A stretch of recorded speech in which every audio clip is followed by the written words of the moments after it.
Assalamu alaikum people, this is Seher and I welcome you all into this lecture which is lecture number 3. So the topic of today's lecture is tips to speak better English. Friends, yesterday हम लोगों ने ये सीखा था कि हमारे कौन से वो मेजर फ्लॉज होते हैं जिनके थ्रू हम इंग्लिश नहीं बोल पाते. आज हम देखेंगे कि हम उन फ्लॉज को कैसे ओवरकम कर सकते हैं और अगर हम किसी के सामने नहीं भी हैं तो डेली लाइफ में हम ऐसी कौन सी टेक्टिक्स अप्लाई कर सकते हैं जिसके थ्रू हम अपने स्पीकिंग स्किल्स को इम्प्रूव कर सकें. तो first of all we will start with pre tips. अब प्री टिप्स कौन सी हैं? प्री टिप्स वो टिप्स हैं जिसके अंदर हम ये देखेंगे कि जब हम किसी के सामने नहीं हैं तो हम किस तरीके से अपने आप को इम्प्रूव कर सकते हैं. देखें जी, कभी भी अक्सर औकात ऐसा भी टाइम आता है जब आपको पता होता है कि हाँ जी आपने किसी के आगे जाकर बात करनी है, तो उससे पहले आपको किस किस्म की प्रिपरेशन करनी चाहिए. आपने बेशक आप इंटरव्यू देने जा रहे हो, आप प्रेजेंटेशन देने जा रहे हो, या फिर आप अपने किसी रिश्तेदार के सामने या किसी फ्रेंड के सामने कोई लेक्चर देने जा रहे हो, कोई छोटी मोटी आपने इंप्रेशन जमाना हो, तो फिर you have to make a rough idea that what will you speak, but do not be so conscious. Mind में एक रफ आइडिया बनाए. फॉर एग्जांपल अगर आपने सियालकोट के बारे में बताना है किसी को, तो आप अपने माइंड में बता सकते हैं कि सोच सकते हैं कि हाँ जी पहले मैं इंट्रो दूंगा, फिर मैं बताऊंगा कि इसका रूट वर्ड कौन सा है, फिर इसकी हिस्टोरिकल इंपॉर्टेंस, इसके टूरिस्ट अट्रैक्शन, लोग इसके कैसे हैं, और इस तरह से मैं समराइज कर दूंगा. तो इस तरह से आप अपने दिमाग में माइंड मैप जरूर बनाएं, लेकिन do not be so conscious कि मैंने अभी ये लाइन बोलनी है, ओहो मैंने ये लाइन नहीं बोली तो मेरा तो सारा सीन खत्म हो गया. इस तरह से हम लोग बोर्ड एग्जाम्स में रट्टे लगाते हैं, वो काम हमने नहीं करना. Secondly, focus on your ideas not structure. कभी कभी ऐसा होता है कि हम लोग जब बात कर रहे होते हैं तो हमसे कभी कभी मिस्टेक हो जाती है. हम स्ट्रक्चर मिस्टेक कर देते हैं, वेंट के बजाय गॉन कह देते हैं, आई हैव के बजाय आई एम कह देते हैं. इसमें ज्यादा स्ट्रेस लेने की जरूरत नहीं है. अपने आइडियाज अगर आपको कन्वे हो रहे हैं तो इतना इशू नहीं है, आहिस्ता आहिस्ता चीजें खुद ब खुद ठीक हो जाएंगी. इसके अलावा you have to remain updated in a sense कि आप क्यों अपने आइडिया के बारे में आप जो बात कर रहे हैं आपको उसका नॉलेज होना चाहिए, ताकि अगर खुदा ना खास्ता आप किसी सडन सिचुएशन में फंस जाते हैं तो आप उसको हैंडल कर सकें. अब कैसे हम लोग बात करेंगे कि रियल लाइफ के अंदर हम किस तरीके से अपनी स्किल्स को इम्प्रूव कर सकते हैं. तो सबसे पहले you have to build your temperament for English language. आपने इंग्लिश लैंग्वेज से जी दोस्ती करनी है, आपने अपने आप को हैबिचुअल बनाना है इंग्लिश लैंग्वेज का. तो वो कैसे करेंगे? आपने अपनी रूटीन लाइफ के अंदर कुछ स्पेशल फ्रेजेस, स्पेशल नहीं मीन्स डेली लाइफ के अंदर कुछ फ्रेजेस हैं, वो आपने स्टार्ट करने हैं. जो टिपिकल उर्दू वर्ड्स आप अपनी लाइफ में बोलते हैं उनको रिप्लेस करना है आपने इंग्लिश के साथ. फॉर एग्जाम्पल यहाँ पे एक छोटी सी लिस्ट बनाई है मैंने. For example I guess. हम अक्सर कहते हैं ना मेरे ख्याल में ये बात हो रही है, तो मेरे ख्याल को रिप्लेस करेंगे हम आई गेस से. आई गेस मेरे दिमाग में ये चीज चल रही है. उसके बाद जैसे हम लोग कहते हैं मैं आ रहा हूँ या मैं आ रही हूँ, तो सिंपली से कमिंग. फिर मैं क्या सोच रहा हूँ, व्हाट टू डू हो गया. फिर इस तरह से इवन बेटर हो गया. व्हाट्सएप कहना आप सीखें, व्हाट्स गोइंग ऑन कहना सीखें. छोटे छोटे सेंटेंसेस को उर्दू के बजाय इंग्लिश में स्विच करें और इसको अपनी हैबिट बनाएं. इसी तरह से इंडीड, बेशक, परहैप्स, शायद. तीसरी बात यह है कि आप खुद को इस तरह से ना फील करवाएं कि लोगों को लगे कि आप ऑड हो रहे हैं या अजीब तरीके से आप बात करें. इस तरह से बात करना सीखें कि लोगों को लगे कि ये चीज आपकी इनबिल्ट क्वालिटी है, लोगों को अजीब चीज फील ना हो. लास्ट चीज, always use foul words and appreciate in English. Believe me it works. आमतौर पे हम लोग कौन सी बातें करते हैं, आपको ये चीज शायद फनी लगेगी. हम लोग आमतौर पे कहते हैं ना इडियट, स्टूपिड, बास्टर्ड, डफर. ये चीजें अब नहीं कहनी. Try more specific words. For example moron, जोफ, button nose, rascal, rock. Means update your vocabulary. हाँ, और अगर आप माशा से बहुत अच्छे बच्चे हैं और आप इस तरह की बातें नहीं यूज करते, so it's okay. Try to appreciate others in English language. जैसे हम कहते हैं ना तुम आज बड़ी प्यारी लग रही हो, तो हमने इस जुमले को रिप्लेस करना है that you are looking beautiful, you are looking very pretty. इस तरह से अपने आप को आदत डालें इंग्लिश बोलने की थोड़ी थोड़ी. अब जी हम बात करेंगे कि जब हम पब्लिक प्लेस में होते हैं, हम लाइमलाइट में होते हैं, तो हमारी जो मिस्टेक्स हमने जैसे कल हम डिस्कस कर ली थी, उनको हमने कैसे मैनेज करना है। तो जी सबसे पहले बात ये होती है कि अगर आप खुदा न खास्ता फंस गए हैं लोगों के सामने, तो आप स्विच लैंग्वेज कर लें। स्विच लैंग्वेज से क्या मुराद है हमारे पास कि अगर आपको किसी भी वर्ड की इंग्लिश नहीं आ रही तो आप उसको उर्दू में बोल दें। ठीक है जी। फॉर एग्जाम्पल हम कहते हैं, अचानक आपके माइंड से मैन की इंग्लिश निकल गई कि मर्द को इंग्लिश में क्या कहना है, तो आप ये कह सकते हैं that if he does that he is not the real मर्द इन हिज लाइफ। तो आपने डायरेक्टली वो जुमला बोल दिया। इस तरह से अगर आप कॉन्फिडेंस के साथ बोलते हैं तो लोगों को ये लगता है कि आपको दो लैंग्वेजेस पे अबूर है और आप लोगों को समझाने के लिए ये वर्ड बोल रहे हैं।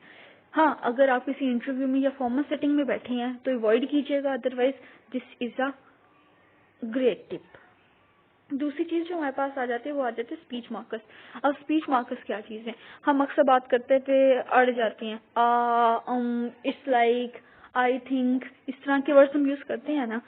हमने भी यही टेक्निक अप्लाई करनी है जब हम किसी चीज को सोच रहे हो, माइंड से बात को स्किप हो जाए या फिर हमें किसी वर्ड की वोकैबुलरी नहीं आ रही हो। इस तरह से ये होता है हमारे पास टाइम मिल जाता है हमें, हम इंग्लिश के सिनेरियो में ही रहते हैं और लोगों को इतना फील भी नहीं होता कि हम कुछ चीजें भूल रहे हैं या हमें नहीं आती। As a budding speaker, speak slow. ये हमारा थर्ड पॉइंट है। कैसे? अब जरूरी नहीं है कि आप मशीन की तरफ फर बोलें, सोच के आराम सुकून से और सिंपल वोकैबुलरी के साथ, I think that you can do this. बहुत लड़खड़ाना नहीं है, लेकिन स्लो भी बात करेंगे तो काम भी चल जाएगा और लोगों को इतना इशू भी नहीं होगा और आहिस्ता आहिस्ता आपका पेस खुद ब खुद ही डेवलप होता जाएगा, आपकी स्पीड बनती जाएगी। आफ्टर दैट अगर खुदा ना खास्ता आपसे गलती हो जाती है तो कोई मसला नहीं है, एक्सक्यूज करें, सॉरी करें और आगे चलें, कोई मसला नहीं होता। Next is use longer phrases than the word. How? कभी कभी ऐसा होता है कि हमें एक स्पेसिफिक वर्ड नहीं आ रहा होता। For example, if you want to express yourself that you are anxious, आपको नहीं पता कि मेरी जो सिचुएशन है उसको एंशियस कहते हैं, तो आप ये कह सकते हैं that I am feeling very worried, I am feeling very numb, I am feeling very itchy. इस तरह से कहकर अपने आप को एक्सप्रेस करने की आदत डालें। फिर जी जो नई चीज आती है वो है आई कांटेक्ट मेंटेन करना। बहुत सारे लोग आपको ये बताएंगे कि भाई तुम जो है ना दीवार की तरफ देखा करो, तुम जो है पंखे की तरफ देखा करो। ऐसा नहीं करना। This is a short term solution, not a long one.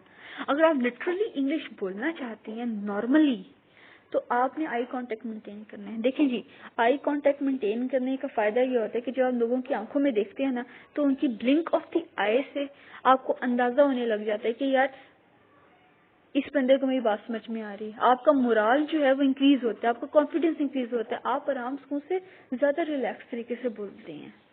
शुरू में शायद आपको थोड़ी सी हेजिटेशन हो, but after that you will be fine. इसके बाद you have to seek in comfortable position. आप लोगों के सामने जब जाते हैं तो अपने आप को एक आर्टिफिशियल पोजीशन में नहीं रखना। आपने जो पोजीशन आपको सबसे ज्यादा रिलैक्स कर रही है आप वहां पे रहें। फॉर एग्जाम्पल कुछ लोग होते हैं वो थोड़ा सा टेक लगा कर बैठते हैं, कुछ लोग होते हैं वो टू एंड फ्रो मूव करने की उनका आदत है, कुछ लोगों को हाथ हिलाने की ज्यादा आदत है।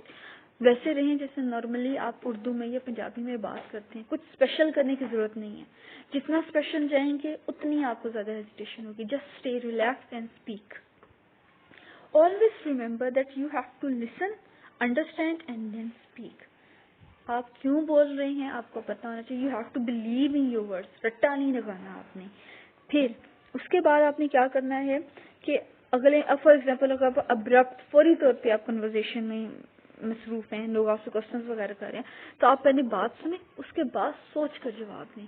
रट्टा नहीं चलेगा।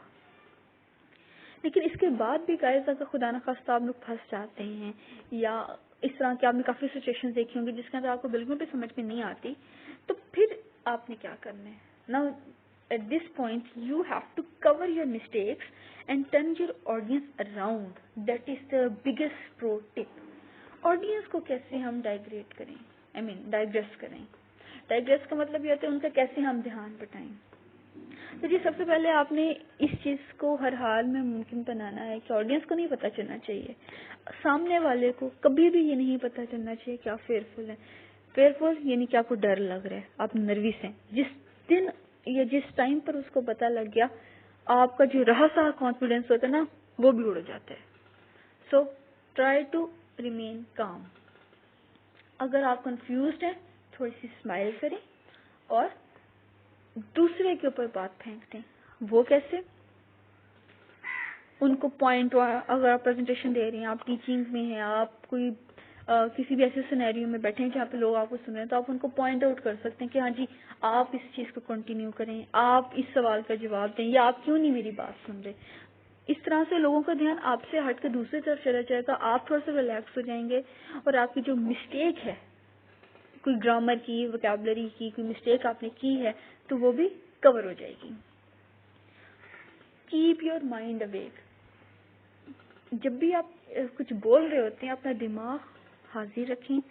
कोई भी मिस्टेक होती है तो यू हैव टू रिकॉल कि आपने कौन से टैक्टिक्स पढ़े थे और आपने इस करंट सिचुएशन में कौन सा टैक्टिक, कौन सा तरीका लगाना है। फिर प्रैक्टिस ऑन योर गेस्चर्स। बहुत सारे लोग होते हैं जब उनको नर्वसनेस हो रही होती है तो उनकी टांगे कांपती हैं, उनके हाथों में पसीना आते हैं, उनकी आई मूवमेंट मीन्स उनके कलर से चेंज आना शुरू हो जाता है। इस चीज का कंट्रोल करें, अपने गेस्चर्स को इस तरह से बनाएं कि आपके गेस्चर्स आपको कॉन्फिडेंस प्रोवाइड करें, ना कि आपका कॉन्फिडेंस खत्म करने की कोशिश करें। Keep your tone. Monotony arrays करें अपनी लाइफ से। मोनोटनी क्या है? एक जैसे अंदाज में आप बात कर रहे हैं, कोई उसमें चेंज नहीं आ रहा। मशीन नहीं बनना है, नॉर्मली बात करनी है। जिस चीज पे फोकस करना है उस पे फोकस करो। कभी स्टार्ट में ऊंचा बोलो, आहिस्ता बोलो, जैसे उर्दू में बात करते हो वैसे ही इंग्लिश में थोड़ा सा ध्यान दोगे, चीजें ऑटोमेटिकली टोन में आ जाएंगी। अब आपने जो नेक्स्ट टिप है वो ये है कि that you have to prepare some basics of every conversation. अब वो क्या चीज है कि अब हमें पता होता है कि अब इंटरव्यू में हम जा रहे हैं या प्रेजेंटेशन देने जा रहे हैं तो इंट्रोडक्शन तो उसमें आएगा, तो अच्छा सा इंट्रोडक्शन आप प्रिपेयर कर लो या कुछ ऐसे स्पेसिफिक फ्रेजेस या लाइंस यूज कर लो जो आप हर किस्म के कन्वर्सेशन में ऐड कर सको। जैसे कि आपको याद होगा कि हम मैट्रिक या FA के एग्जाम देने जाते थे तो उसके अंदर हम क्या करते थे, कुछ शेयर या कुछ कोटेशन याद कर लेते थे जो हम हर जगह पे घुसा सकते थे। तो हमने भी यहाँ पे वही काम करना है। इस तरह से ये होगा कि आपका एक्सप्रेशन बेहतर होगा, लोगों को ये लगेगा कि आपको बहुत अच्छा आता है। तो थोड़ी बहुत मिस्टेक्स जो होती हैं उसको लोग अवॉइड कर लेते हैं, इग्नोर कर देते हैं। फिर समझ के बोलो, सोच कर बोलो। अब हमारी ये जो ऑफिशियल लेक्चर है गाइस वो आज का खत्म हो चुका है। Now this is the time for vocabulary. Hopefully कि आप लोगों ने जो पिछले 6 वर्ड्स हैं उनको याद किया होगा और उनको भी रूटीन लाइफ में यूज भी करने शुरू हो जाएंगे। सो आज का जो पहला वर्ड है वो है परटर्ब। परटर्ब क्या चीज है? परटर्ब का मीनिंग तकरीबन वही है जो हमारी आम जुबान में डिस्टर्ब का मीनिंग होता है। ठीक है, डिस्टर्ब क्या मीन्स? आपको कोई तंग कर रहा होता है तो हम कहते हैं डिस्टर्ब ना करो। Same we will say perturb ना करो। कुछ सिनोनिम्स दिए हुए, एग्जांपल्स दिए हुए हैं, वो आप चेक कर लो। उसके बाद आ जाती है कन्फ्रंट। कन्फ्रंट का मतलब होता है जब हम ये कहते हैं आज भाई फेस टू फेस मुकाबला करते हैं, फेस टू फेस आकर बात करो, तो वो जो सिचुएशन होती है वहां पर हम कन्फ्रंट का वर्ड यूज करते हैं। ये वर्ब है, इसका जो नाउन है वो होता है confrontation. For example he says I will confront you in public. ठीक हो गया। उसके बाद हमारे पास ब्लैबर एक वर्ड आता है, ये हमारे पास वर्ब है। इसका मतलब ये होता है कि हम फजूल बात जब कोई बंदा कर रहा हो, लगातार बोल रहा हो, तो हम कहते हैं that he is blabbering. And if somebody is blabbering, I'll say stop blabbering. So guys, this is the end of lecture. I think कि आपको जो आज हमने टिप्स डिस्कस की हैं वो थोड़ी सी समझ में आ गई होंगी और आप डेफिनेटली उसको इंकलकेट करने की कोशिश करेंगे। So the quote of today is, ये भी आपने अपनी लाइफ में इंकलकेट करना है, ऐड करना है, that things never become possible by themselves, you have to make things possible. अपना ध्यान रखिएगा। अल्लाह हाफिज।